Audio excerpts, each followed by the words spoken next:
Halo semuanya, selamat pagi. Apa suara saya terdengar dengan jelas? Boleh dikasih respon ya, teman-teman. Kita mulai aja sambil nunggu yang lain join juga ya, teman-teman. Sebelumnya saya mengucapkan terima kasih banyak untuk rekan-rekan yang bergabung dalam acara sharing hari ini. Sebagai perusahaan yang selalu berkomitmen untuk mendukung pengembangan diri di setiap individunya, kami dari talent manajemen percaya bahwa membaca adalah salah satu cara terbaik untuk memperluas wawasan dan meningkatkan kreativitas kita. Nah, hari ini kita akan berbagi pengetahuan lagi dari buku yang sudah dipilih ya oleh pemateri. Semoga buku tersebut bisa memberikan inspirasi buat kita. Semoga acara ini juga bisa memberikan wawasan baru, juga mempererat hubungan antara rekan sekalian gitu. Nah, tanpa berlama-lama lagi, mari kita mulai sharing hari ini. Semoga setiap sesi dapat memberi manfaat besar untuk kita semua. Dari pemateri Mas Henry, ada ini ya, ada slide. Boleh saya langsung aja kasih ke Bang Henry ya.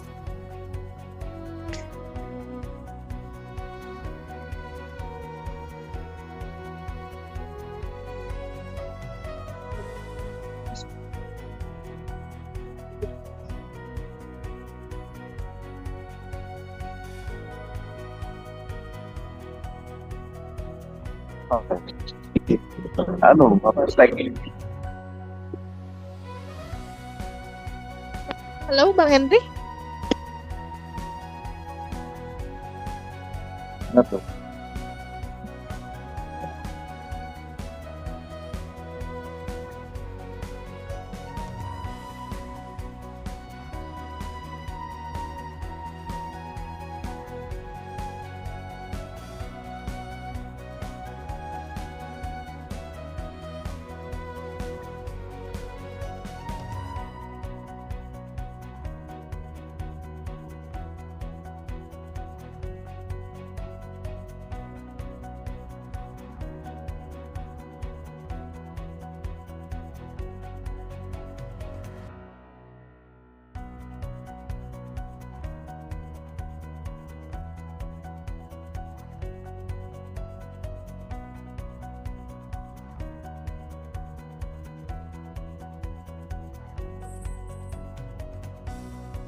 Udah bisa dilihat Bang untuk screen-nya, tapi suaranya nggak kedengar. Halo? Ada Aman, suaranya? Aman. Aman ya? Oke, bentar. Assalamualaikum warahmatullahi wabarakatuh. Pada pagi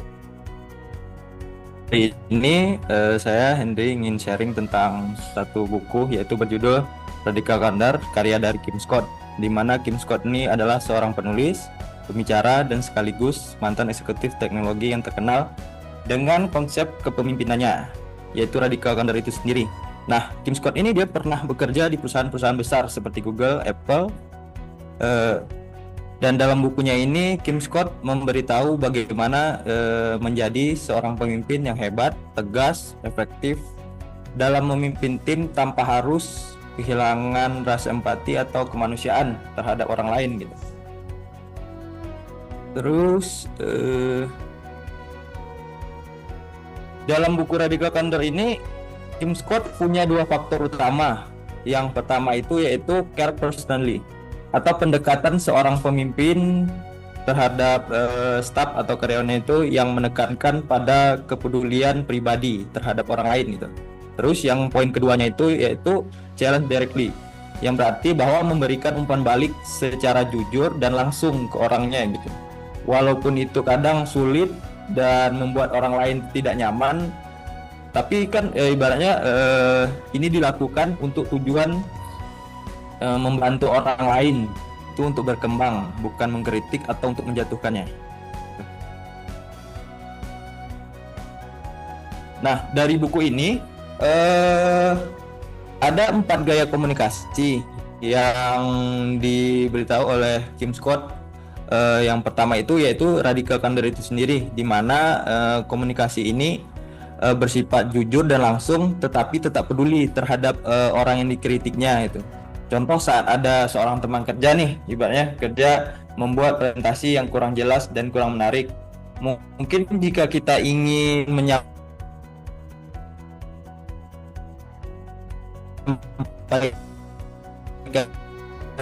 kritik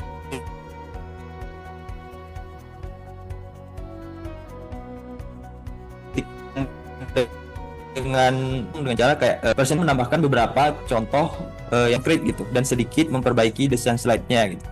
Saya bisa membantu jika kamu butuh masukan lebih lanjut gitu. Mungkin bisa menyampaikan seperti itu gitu. Nah, dari kata-kata yang kita kritik yang kita tadi itu bisa dilihat bahwa kita itu mengkritik secara langsung kepada dia untuk memberi masukan agar dia bisa berkembang gitu. Bukan maksud untuk menjatuhkan teman kita tadi gitu. Terus yang kedua ada gaya komunikasi ruinous empati gitu, empati yang rusak. Jadi gaya komunikasi ini tuh bersifat kayak ya kita peduli gitu, tapi kita tidak jujur karena takut menyakiti perasaan teman atau rekan kerja kita lah gitu, atau orang lain lah, mungkin bisa di tempat umum. Nah, contoh situasinya ada seorang rekan lambat melakukan sehingga tindakan itu hambat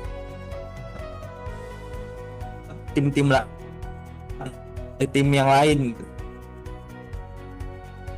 Nah, mungkin kalau seandainya kita memakai gaya komunikasi, nah ini emang terdengarnya kayak berempati gitu ya, peduli.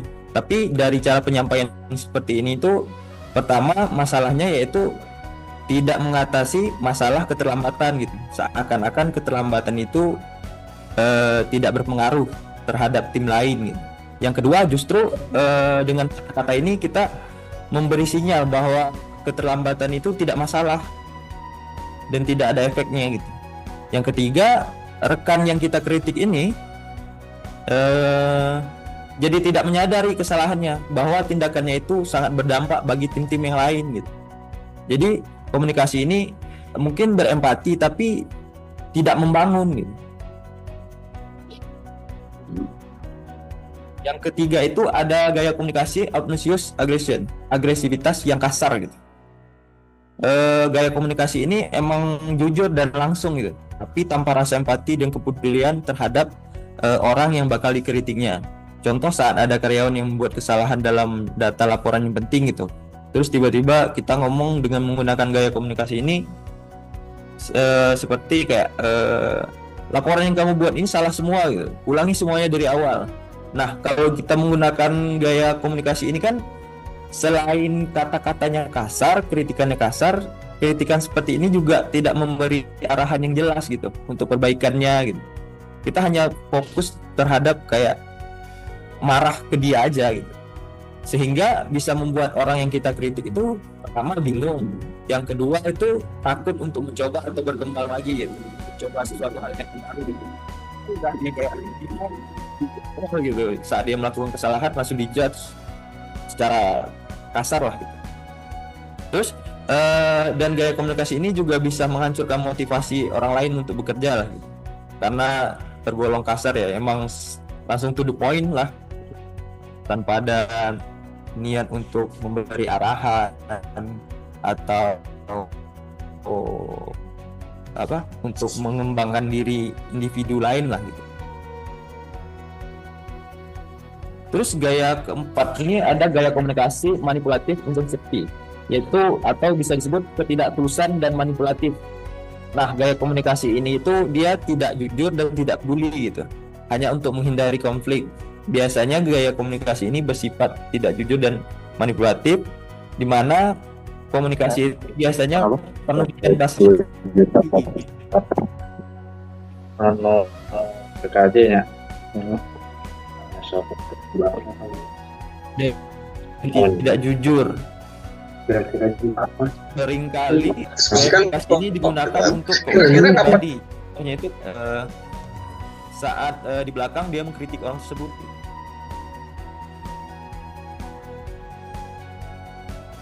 Nah, dalam buku ini si Kim Scott ini dia memberikan beberapa tips untuk memberi umpan balik yang efektif gitu, Mas. Memberi kritikan yang efektif. Di mana itu yang pertama bisa dilakukan dengan segera. Jadi beri umpan balik itu sesegera mungkin itu setelah kejadian, jangan ditunggu-tunggu gitu. Biar ada actionnya langsung. Yang kedua itu spesifik. Spesifik ini maksudnya fokus pada tindakan atau hasilnya gitu, bukan pada orangnya. Jadi fokus kayak apa yang dikerjakannya gitu. Jadi beri masukan itu detail gitu. Jadi dia tidak kebingungan. Yang ketiga, jujur dan tulus. Jadi jangan sampai memanipulasi orang lain itu untuk hanya sekedar menyenangkan hatinya gitu. Sehingga dari ibaratnya kita mungkin berempati, tapi tidak membuat orang yang kita kritik itu berkembang atau sadar bahwa dia itu sebenarnya melakukan kesalahan, atau sebenarnya ternyata kerjaannya ini belum tepat loh gitu, harus diarahkan gitu. Jadi walaupun sakit ibaratnya atau gimana ya, to the point ke orangnya, tapi kita memberikan itu dengan maksud ingin dia berkembang, bukan menjatuhkan gitu.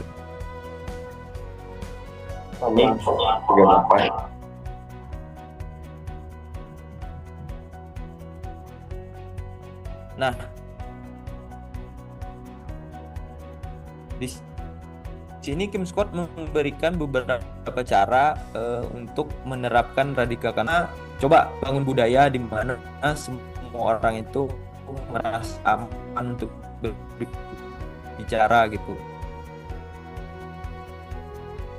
Jadi saat dia menyampaikan statement atau pendapatnya secara nyata itu ya udah gitu, maksudnya diterima oleh pemimpinnya gitu.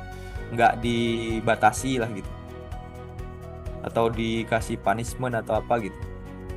Yang kedua, jadilah teladan dengan terbuka menerima kritikan dari timnya. Jadi saat kita ingin membuat individu lain itu berkembang, seharusnya kita menjadi contoh yang baik dulu gitu. Menjadi contoh yang baik dalam segi pengarahan, leadership atau lain-lain lah gitu. Jadi kita tunjukkan dulu caranya gitu. Terus jangan sampai membuat tim itu tidak bisa memberi kritik pada kita gitu. Maksudnya jadi tim itu harus bisa terbuka lah apa yang dia rasakan, apa yang dia butuhkan, sehingga kita bisa memberi arahan yang dibutuhkan itu apa sih. Yang ketiga itu lakukan check-in secara rutin atau monitoring ya, ini maksudnya gitu, untuk memahami kebutuhan dan tantangan mereka. Jadi secara rutin mungkin seminggu sekali weekly meeting atau sebulan monthly meeting gitu ya. Jadi kita saling bahas terbuka mengenai apa sih yang dibutuhkan oleh tim ini gitu. Terus tantangan seperti apa yang bisa membuat mereka berkembang. Mungkin seperti itu. Nah, prinsip kepemimpinan menurut Kim Scott ini ada beberapa yang dimasukkan dalam buku Radikal Calendar ini. Yang pertama itu Kim Scott menyampaikan bahwa fokus pada hasil, tapi jangan lupa sisi kemanusiaan. Jadi ibaratnya memang tujuan kita itu kan hasil akhir, tapi jangan sampai untuk mencapai tujuan itu, untuk mencapai hasil itu kita lupa bahwa tim kita itu perlu juga diperlakukan selayaknya, ibaratnya memanusiakan manusia lah ibaratnya. Yang kedua, di mana dalam buku ini mengatakan bahwa pemimpin hebat itu mengembangkan individu lain, bukan hanya mengejar targetnya gitu. Jadi ibaratnya walaupun hasilnya itu ada, ibaratnya target gitu kan, tapi seorang pemimpin itu dengan target itu bisa mengembangkan dan memotivasi tim-timnya yang lain gitu. Yang awalnya ibaratnya mungkin kemampuannya itu dari 5/10, mungkin setelah berjalannya waktu bisa jadi 8/10 gitu, dan berkembang seiringnya waktu. Yang ketiga, komunikasi adalah kunci menurut Kim Scott dalam buku ini. Jangan biarkan rasa takut merusak kejujuran dari tim. Jadi jangan sampai kayak karena salah komunikasi yang kita pilih gitu, atau cara komunikasi yang kita pilih, sehingga tim-tim itu takut untuk menyampaikan, oh sebenarnya Pak, sebenarnya gini loh gitu. Ada keluhan lah di lapangan atau di dalam suatu tim gitu. Ada yang menghambat, dia ingin menyampaikan tapi tidak bisa gitu karena dibatasi. Jadi jangan sampai membuat tim itu takut untuk menyampaikan sesuatu secara jujur. Oke, mungkin itu aja yang bisa Henry sampaikan dari buku ini, yang bisa Henry tangkap dan sharing ke teman-teman semua. Mungkin bisa Henry kembaliin ke moderator, Mbak Ulan. Terima kasih banyak Bang Hendry, insightful banget ya untuk materi yang disampaikan. Saya juga tadi ada fokus ke satu poin bahwa menciptakan budaya agar tidak takut untuk memberikan opini, memberikan saran gitu ya Bang ya. Itu yang sempat kita mau terapkan juga di perusahaan kita. Gitu. Nah, kita langsung aja ke sesi pertanyaan. Apakah dari rekan-rekan ada yang mau menanyakan sesuatu terkait dari materi yang disampaikan? Boleh raise hand atau enggak boleh langsung open mic aja.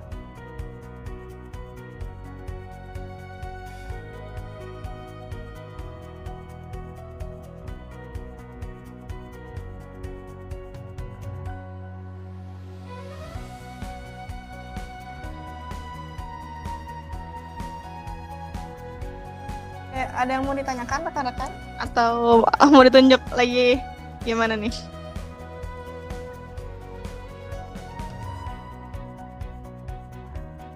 Oke, dari Fikri Arya ada nggak? Hadir Mbak Melisa. Oke, ada yang mau tanyain nggak Mas? Nggak ada sih ya Mbak. Nggak ada. Udah cukup menginspirasi dari book sharing Bang Hendry ini. Oke, ya. Thank you. Paling aku mau nanya deh Bang Hendry. Tadi kan sempat judulnya tuh How to be a Great Boss ya, Bang Hendry ya. Nah, saya sendiri kan sempat juga baca-baca nih ada perbedaan antara bos dan leader gitu ya. Nah di buku si yang dibahas ini, mungkin kan untuk bos itu lebih ke apa ya, nggak negatif sih, cuman lebih baik itu kita kan sebutnya itu ke leader gitu. Nah apakah pembahasan bos ini tuh sama dengan leader atau gimana nih Bang Hendry di buku ini? Kalau di sini tuh kayaknya sama lah gitu. Jadi jatuhnya kayak itu cuma berbeda kata aja gitu. Cuma kan kalau di ibaratnya di dunia kerja itu leader itu kayak membangun gitu ya. Kalau bos itu hanya bisa kayak nyuruh-nyuruh, tapi kan lebih enak dibilang kayak leader lah gitu. Jadi dia tuh membangun dan memimpin tim itu secara utuh untuk kayak yuk sama-sama kita gitu sih. Secara garis besar sebenarnya itu lebih ke positif juga sama aja kayak leader gitu ya. Iya. Oke, thank you.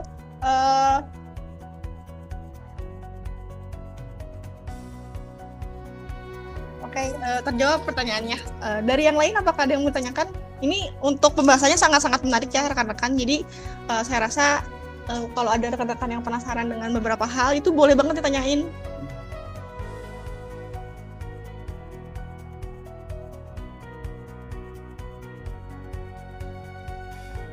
Saya tunjuk lagi deh ya, Bang Billy ada yang mau tanyain nggak Bang Billy? Ini saya rekan-rekan masih malu-malu ya. Bang Billy? Nggak ada, Mel. Nggak ada, cukup Bang? Cukup. Oke, thank you. Dari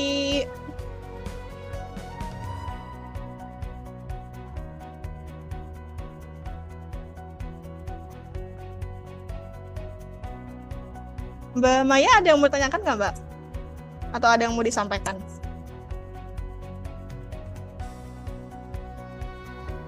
Mbak Maya? Halo Mbak?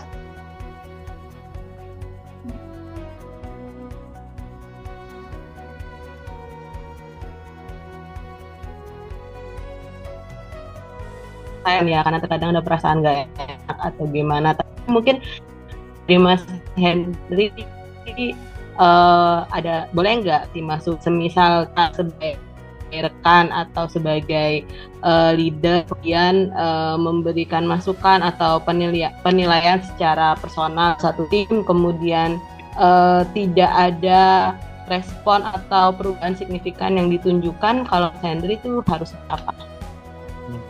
Ini kalau seandainya nih ibaratnya kita udah memberi arahan nih sama staff gitu ya, ibaratnya seorang pemimpin dan memberi arahan sama staff, kita udah jelasin kesalahannya itu di mana gitu ya, kita menerapin yang radikal kandar tadi lah ibaratnya kan, tapi orang yang kita kasih tahu itu masih kebingungan atau gimana gitu, mungkin kita bisa menyampaikan dengan bahasa yang mudah dipahami dia gitu.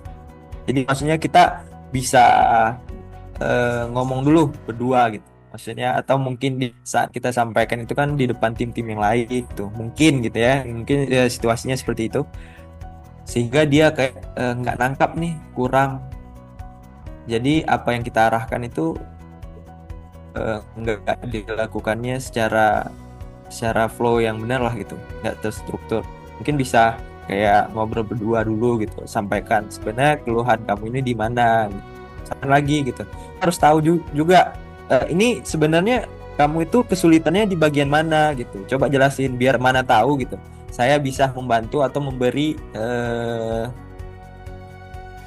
saran dengan cara yang lain gitu. Jadi intinya komunikasi seperti yang dibilang oleh Kim Scott tadi, bangun komunikasi, jangan sampai komunikasi itu salah gitu.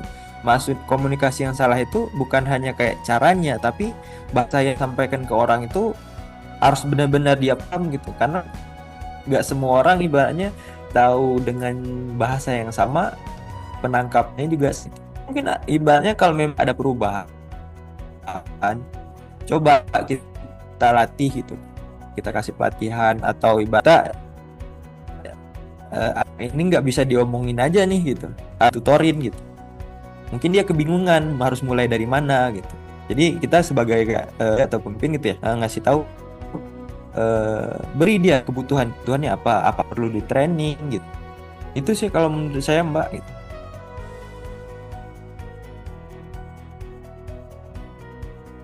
Apakah terjawab Mbak Maya? Oke, udah oke ya Mbak Maya ya? Cukup. Oke, terima kasih untuk pertanyaannya Mbak Maya. Pak Adi boleh open mic aja langsung Pak, udah raise hand dari tadi. Silakan Pak.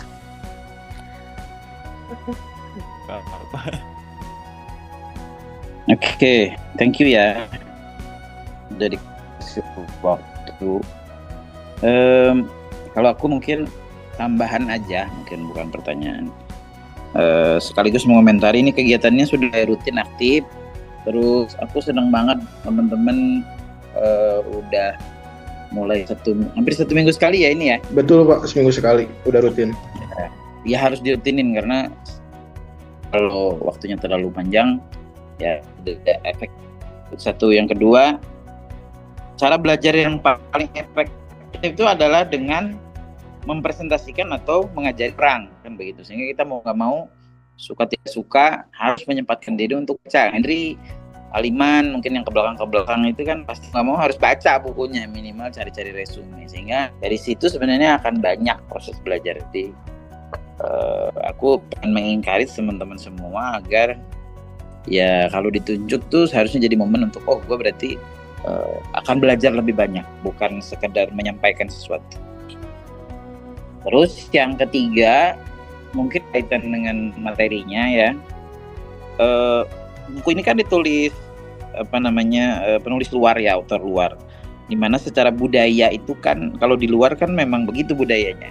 Mereka lebih menghargai kejujuran, spontanitas, sesuatu yang disampaikan tanpa melihat bahwa itu tuh akan menyinggung apa tidak. Jadi memang orang bule lah begitu ya, mungkin Amerika, Eropa itu kan cenderung lebih straight to the point, gak terlalu banyak ada basa-basinya lah.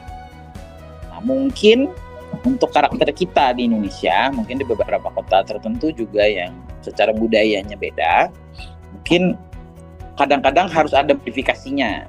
Modifikasinya itu mungkin ada yang bahasanya tuh namanya sandwich critical concept. Di sandwich critical concept tuh kita tuh kalau menyampaikan sesuatu tuh harus ada layernya.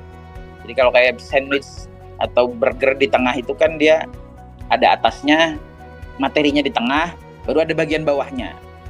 Jadi kadang memang harus tidak bisa straight to the point bahasan di tengahnya. Kadang kita harus masuk pendahuluannya dulu.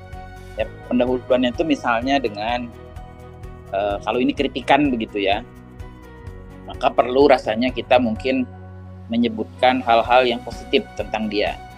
Apa yang dia sudah capai dengan baik, Anda sudah melakukan ini dengan baik dan segala macam.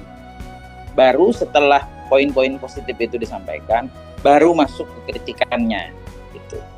Nah, setelah dikritik juga kan orang pasti akan ada perasaan, karena secara budaya tadi tetap merasa ini kok gue dikritik begitu. And then akan harus ditutup dengan sesuatu yang sifatnya motivasi, bahwa artinya dari kritikan tersebut itu harus disampaikan bahwa ini tujuannya bukan mengkritik pribadinya, tapi kalau tadi ada poinnya adalah tentang perilakunya atau tentang apa yang dilakukan, sekaligus juga menegaskan bahwa kamu bisa kok gitu, bahwa apa yang dikritik ini bisa membuat kamu menjadi lebih baik ke depan.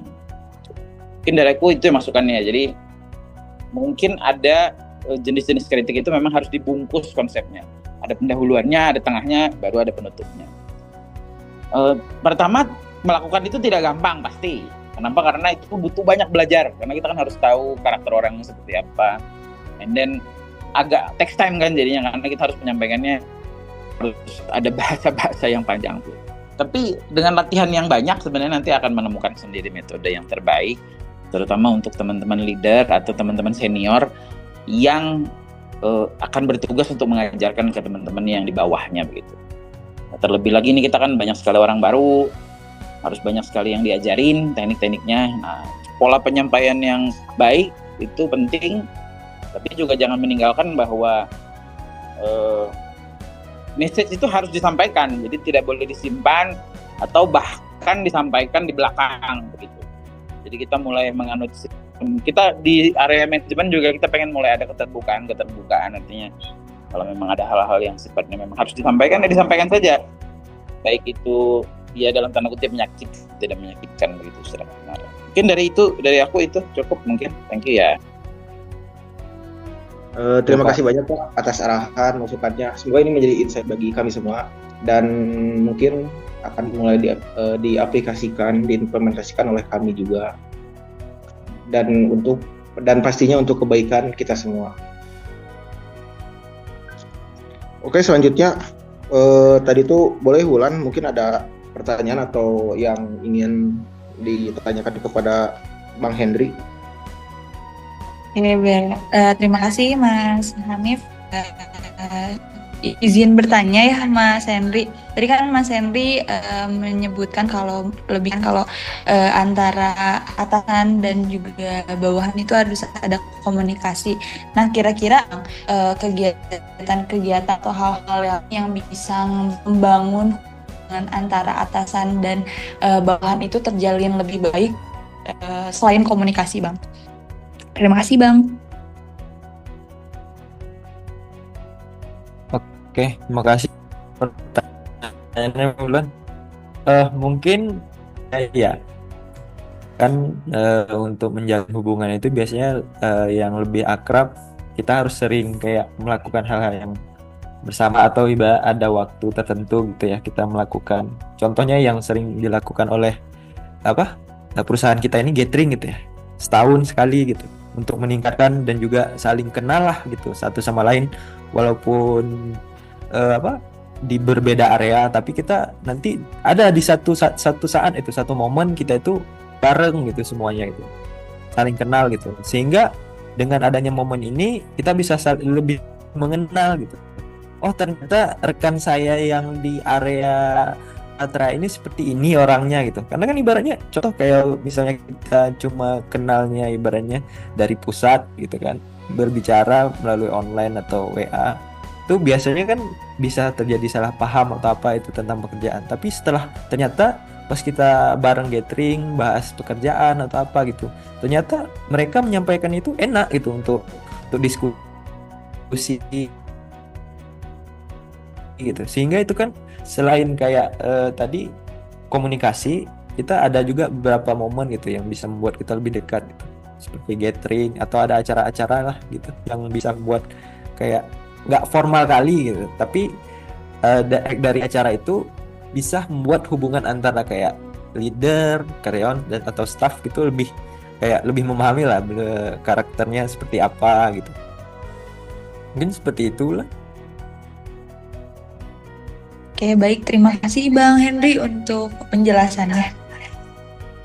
Terjawab ya Mbak Wulan ya.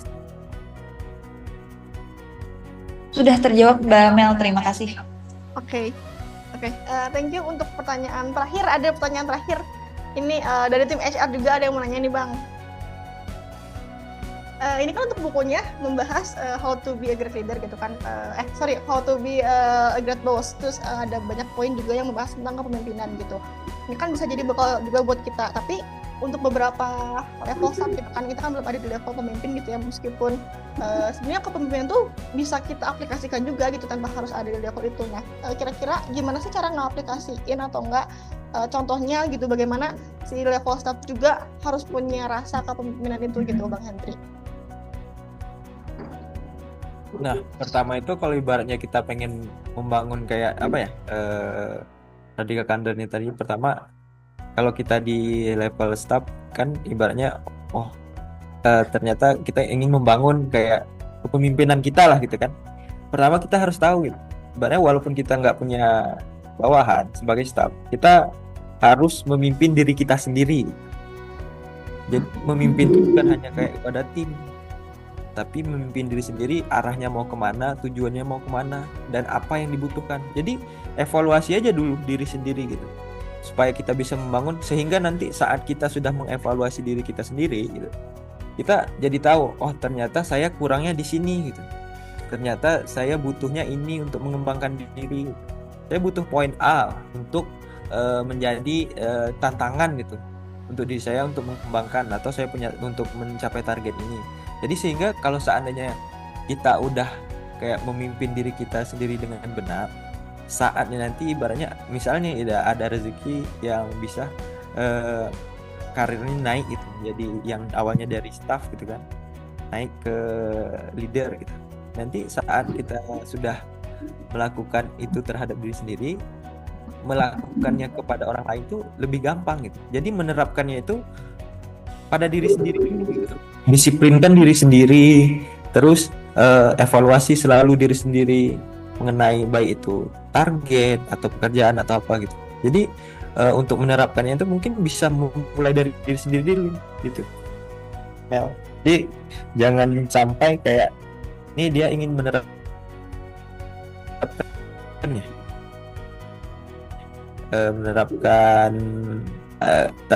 pengen ada bawahan gitu. Jangan. Jadi maksudnya kalau nggak ada bawahan gitu, ya udah ke diri sendiri dulu gitu, arahkan diri sendiri itu mau kemana sih, apa tujuannya dan apa kebutuhannya. Mungkin gitu, Melisa. Oke, berarti great point Bang. Untuk bisa mendisiplinkan orang berarti harus didisiplinkan dulu diri sendiri gitu ya. Berarti segala sesuatu itu berawal dari diri sendiri. Begitu ya Bang Henry ya? Oke, thank you untuk penjelasannya. Terakhir dari Bang Eris, Mas Eris boleh open mic langsung, Mas Eris.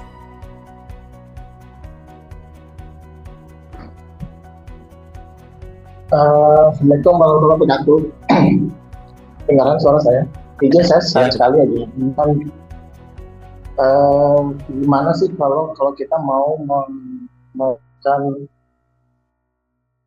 sesuatu ini tuh kalau dibahas dengan orangnya tidak akan mengefek ke yang lain. Contohnya gini, kalau ada kesalahan ini jangan orang lain jangan sampai meniru. Cuman kalau kita dibuka di open meeting gitu, waktunya juga kan ini berdampak nggak baik karena kan secara personal gitu, jadi nggak baik gitu. Itu gimana caranya supaya kita tuh bisa menelaah masalah ini harus dibicarakan dua mata atau kita bicarakan di floor gitu. Kita sih Bang. Oke. Saya nangkap ini. Nah, jawabannya itu udah bisa kita ambil tadi ya dari tambahan kita dibilang. Nah, sebenarnya kan budaya di kita tuh mana ya? perlu ada lapisan dulu untuk menyampaikan intinya itu gitu. Jadi jangan sampai kayak misalnya ada satu orang yang bermasalah gitu, biar ibaratnya yang lainnya nggak mencontohi, mungkin tadi yang dibilang kita bisa menyampaikan itu pertama jangan di depan orang banyak gitu dulu, jangan di depan tim lain gitu. Walaupun ibaratnya tujuan kita supaya tim lainnya tidak melakukan hal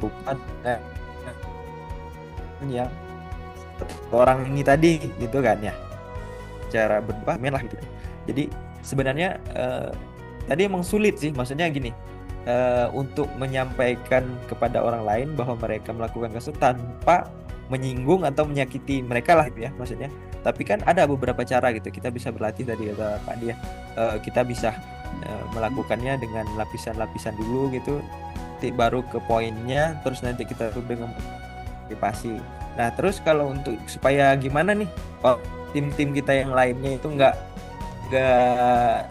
melakukan hal yang sama, kita angkat lagi kasusnya, tapi ibaratnya pakai perumpamaan, jangan langsung kita tunjuk personalnya bahwa orang ini melakukan kesalahan. Ya mungkin bisa jadi yang lain, sampai ibaratnya karena kritikan ini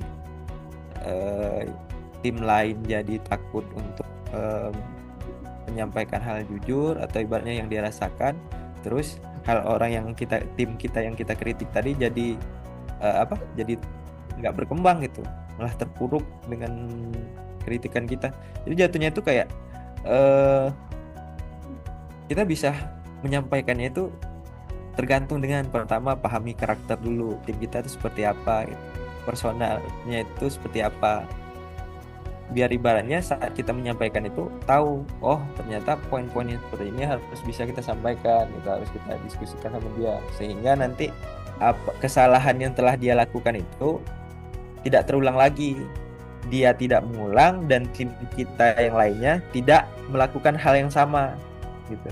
Makanya tadi butuh kayak mungkin monitoring atau check in secara berkala lah gitu.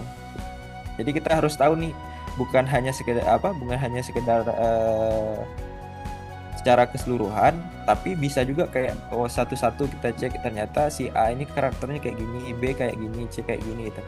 Jadi harusnya kan mungkin kalau scope dari teman-teman area lebih kecil lah itu, maksudnya teman-teman di sana bisa lah harusnya gitu sih Kang. Jadi jatuhnya kayak jangan sampai ibaratnya nih yang satu orang ini bermasalah, mungkin bisa didiskusikan gitu, apalagi ibaratnya kita leader gitu kan, ya udah tarik ajak atau ngopi lah bahasa kita gitu kan, berdua udah sampaikan kamu itu seperti ini loh, jangan sampai nanti ibaratnya teman-teman yang lain mencontoh perilaku kamu ini, ya perilaku yang kamu lakukan ini gak baik gitu, nanti bisa menimbulkan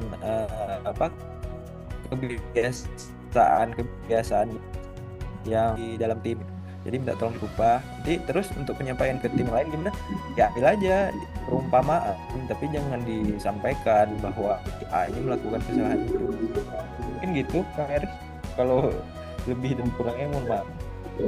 Komunikasi skillnya harus bisa ya. Iya. Ya. Makasih Bang informasinya. Terima kasih banyak Pak Eris untuk pertanyaannya.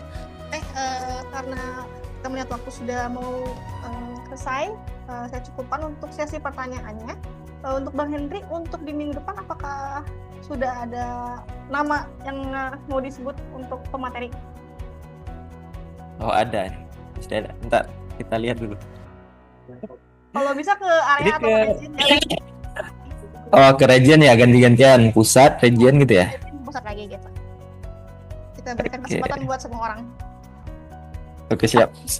Sepertinya kalau dari Bang Rifki ini bagus nih, dari Lampung ya.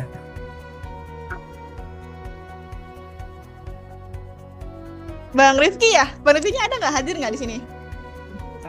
Iya hadir. Assalamualaikum teman. Oke. Bang Rifki, nanti disiapkan untuk bukunya. Boleh nanti kontak saya untuk buku mau membawakan materi apa ya, Bang Rifki. Oke, thank you. Siap teh, siap. Terima kasih Bang Henry untuk ininya, Kesempatannya. ilmunya ya untuk hari ini gitu. Semoga ilmunya bisa dimanfaatkan oleh teman-teman semua. Amin. Amin. Nah, berarti besok si Gon nyampein yang lebih mantap lagi nih materinya. Minggu Siap, depan Bang. Siap. apa lagi? Itu minggu satunya lagi setelah si Rifki ini. Nah, nanti Mungkin Bang TN Rizky ya. Bang Rizky nanti yang tunjuk ke pusat langsung ya Bang ya. Ya. Oke. Oke deh. Oke, sedikit informasi teman-teman untuk buku yang sudah di-share, sudah dijelaskan orang pemateri. Nanti akan saya share juga, jadi biar teman-teman bisa baca. Jadi nggak harus beli bukunya, sudah disiapkan e-booknya. Boleh dibaca, boleh mungkin beberapa hal boleh diaplikasikan juga ya di kehidupan sehari-hari gitu, biar nggak sia-sia untuk penjelasannya gitu. Nah, oke. Sekali lagi terima kasih untuk pemateri, untuk Bang Henry, untuk penjelasannya sangat-sangat insightful sekali untuk kita. Teman-teman, saya tutup aja ya untuk book sharing hari ini. Oke, sekali lagi saya ucapkan terima kasih kepada semua yang hadir dan berbagi wawasan serta pengalaman dari buku-buku yang telah dibaca. Semoga informasi dan inspirasi yang kita dapatkan hari ini dapat memperkaya pengetahuan kita dan diterapkan dalam pekerjaan serta kehidupan sehari-hari. Nah, kami juga berharap acara seperti ini bisa terus berlangsung agar kita semua dapat terus berkembang dan belajar bersama. Jadi jangan ragu untuk berbagi buku atau ide-ide untuk nanti pemateri selanjutnya.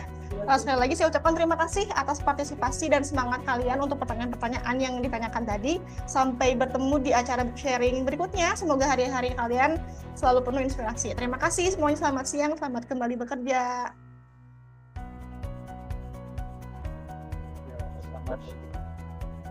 Kasih kembali. Terima kasih kembali Mbak Mel.